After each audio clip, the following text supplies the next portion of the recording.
আপনি পালিয়েছেন ভালো কথা, কিন্তু আপনার দলের নেতা কর্মীরাও কেন পালালো? আপনারাই না বলেছিলেন উবাইদুল কাদের কাউয়া কাদের সাহেব, আমার বাড়িতেই আপনাকে আমি জায়গা দিব, ফখরুল জায়গা না দিলে আমি জামাত ইসলামী আপনাকে জায়গা করে দেব, আসেন রাজনীতি করেন, আপনাদের অপরাধের কথা স্বীকার করেন।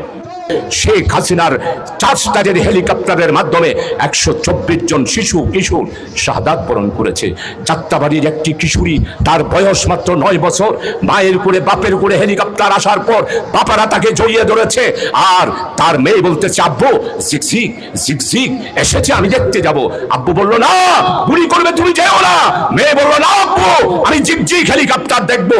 ওই মা এবং বাপকে তার কাছ থেকে ছুটে গিয়ে ওই 3 তলার কলোনিতে গিয়ে ব্যালকনিতে গিয়ে দাঁড়ালো, আর শেখ হাসিনা তোমার হেলিকপ্টারের 4 লাইটের মাধ্যমে গুলি করার সাথে সাথে ওই গুলি আমার যাত্রাবাড়ির কিশোরীর বুকে এসে লাগলো, আর ওই কিশোরী ওই কানেই ব্যালকনিতে রক্তাক্ত অবস্থায় শাহাদাত বরণ করলো।